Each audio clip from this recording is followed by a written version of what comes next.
అంకిత భావంతో పనిచేసినటువంటి ఉపాధ్యాయుడు. అలాగే ఇంతకుముందు ఎవరో మాట్లాడుతూ వృత్తి ఉపాధ్యాయుడు అయినప్పటికీ తరగతి గదికి మాత్రమే పరిమితం కాకుండా ఆయన ప్రొఫెసర్ శాంతా సిన్హా అట్లాగే వెంకటరెడ్డి గారితో కలిసి ఈ జిల్లాలో బాల కార్మిక నిర్మూలన కోసం అంకిత భావంతో పనిచేశారు. ఇది అందరు చేసేటువంటి పని కాదు. నిజానికి వేదిక మీద ఉన్నటువంటి ఉపాధ్యాయులంతా బహుశా ఎంవీఎఫ్తో కలిసి పనిచేసిన వాళ్ళే అనుకుంటారు. ఇక్కడ సంఘాలు పేరు వేరైనప్పటికీ ఒక సామాజిక మార్పు కోసం, సమాజంలోని అంతరాలు నశించడం కోసం, సమాజం కోసం కృషి చేసినటువంటి వాళ్ళే ఈ వేదిక ముందు కానీ వేదిక పైన కానీ ఉన్నారని నేను భావిస్తున్నాను. అందులో మరి సత్యయ్య గారు మరింత ముందు వరుసలో ఉంటారని కూడా నేను ఆయన్ను అభినందిస్తాను. అయితే ఏ వ్యవస్థ అయినా కూడా అభివృద్ధి చెందాలనుకున్నట్టు ఆ ప్రభుత్వాలు అవలంబించేటువంటి విధానాలను బట్టే ఉంటుంది. గత 10 సంవత్సరాలుగా ప్రభుత్వ విద్యను చూసినప్పుడు చాలా నష్టపోయినటువంటి పరిస్థితి కూడా ఉంది. కారణం ఏంటంటే ఆ ప్రభుత్వాలు విద్యారంగానికి నిధుల కేటాయింపు తగ్గించారు. ఈ ప్రభుత్వం మీద ఎంతో ఆశతోని ప్రొఫెసర్ శాంతా సిన్హా గారు, అట్లాగే హరగోపాల్ గారు, కోదండరామ్ గారు అందరూ వెళ్ళి బడ్జెట్ సమావేశాలకు ముందు మాట్లాడారు ముఖ్యమంత్రితో, ఉప ముఖ్యమంత్రి గారితో. వారు చెప్పిన మాట ఏంటంటే మేము 15% విద్యారంగానికి మా మేనిఫెస్టోలో నిధులు కేటాయించడానికి హామీ ఇచ్చున్నాము. ఈసారి రమారమిగా కొంత దానికి దగ్గరగా ఇచ్చే ప్రయత్నం చేస్తామని చెప్పారు. మాకు తెలిసింది ఏంటంటే మీ పైన అనేకమైన ఒత్తిళ్లు ఉంటాయి. ప్రైవేటు విద్యా సంస్థల అధిపతులంతా కూడా ఆ విద్యారంగానికి నిధులు కేటాయించకుండా ఉండడానికి, ప్రభుత్వ విద్య బలోపేతం కాకుండా ఉండడానికి మీ పైన బాగా ఒత్తిడి పనిచేస్తుంది. మీరు తలొక్కకుండా విద్యారంగానికి నిధుల కేటాయించే పైనే మీరు విద్యారంగాన్ని ఎట్లా చూస్తారు అనేటువంటిది నిరాశలోకి తీసుకుపోయినటువంటి పరిస్థితి. అది పోగా ఇప్పుడు ఒక ఇష్టమైనటువంటి పరిస్థితి కూడా ప్రకటించారు ముఖ్యమంత్రి గారు.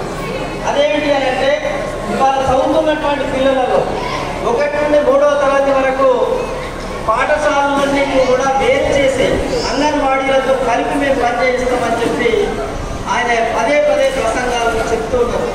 ఇది విద్యారంగాన్ని బలోపేతం కోసం చేస్తుందా లేక బలహీనపరచడానికి చేస్తుందా అంటే దాదాపుగా ప్రతి ఊళ్ళో బడి ఉండాల్సిన అవసరం ఉన్నది. మా వెంకటరెడ్డి సార్ పదే చెప్తుంటాడు.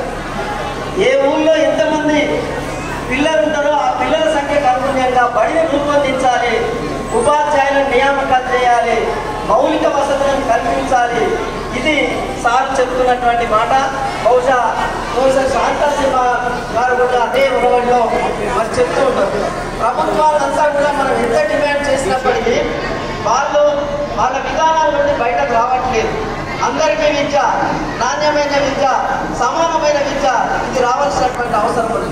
కానీ ప్రభుత్వాలను మనం ఆశతో ఆ ప్రభుత్వం న్యాయంగా పనిచేయలేదు, అందరి కోసం పనిచేయలేదు, నిరుద్యోగ వ్యవస్థ నిర్మూలన కోసం పనిచేయలేదు అని మనం వాళ్ళని ఓడించినట్టయితే వచ్చిన ప్రభుత్వము మరి రాకముందు ఒక రకమైన హామీ ఇచ్చింది, వచ్చిన తర్వాత మరో రకంగా వాళ్ళు మనల్ని మభ్యపెడుతున్నటువంటి పరిస్థితి ఉంది.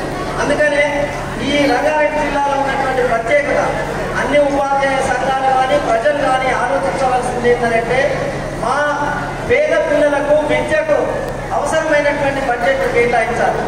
అట్లాగే మాకు ప్రమోషన్లు అయితే ఇచ్చారు, 25,000 ప్రమోషన్లు. ప్రైవేట్ స్కూల్ అన్ని ఖాళీ అయినాయి. ఇప్పుడు సుమారు 18,000 ప్రమోషన్లు ఎడ్యుకేషన్ నుండి హై స్కూల్ వాళ్ళకి ప్రమోషన్లు ఇస్తే ఆ 18,000 ప్రమోషన్ల ద్వారా ఈ పేద పిల్లలకు చెప్పేటువంటి స్కూళ్ళల్లో టీచర్లు లేకుండా పోయారు. మేమేం చెప్పినామంటే విద్యా వాలంటీర్లకు కానీ లేదా ప్రత్యామ్నాయమైన ఏర్పాట్లు కానీ చేయాలని చెప్పినప్పటికీ ప్రభుత్వం పెడచెరున పెట్టింది. ఇప్పటికీ ఆ పాఠశాలలలో ఉపాధ్యాయులు లేకుండానే ఆ పాఠశాలలు నడుస్తున్నాయి. అట్లనే 0 ఎన్రోల్మెంట్ స్కూల్ అన్నింటినీ కూడా 3,800 పాఠశాలలు ఇవాళ మూతపడిపోయినటువంటి అటువంటి పరిస్థితి ఉన్నది. గతంలో 2015లో 6000 స్కూళ్ళు మూతపడ్డాయి. ఇట్లా మనం చూస్తూ పోయినట్టయితే ప్రభుత్వ విద్య అంతా కూడా రోజు నష్టపోతున్న పరిస్థితి ఉన్నది. ఈ సంవత్సరం 2,40,000 మంది విద్యార్థులు ప్రభుత్వ పాఠశాలలో చేరి కాకుండా ప్రైవేట్ పాఠశాలలో పోయారు. మరి మన నేషనల్ అచీవ్మెంట్ టెస్ట్ కనుక నాశనం కనుక చూసినట్టయితే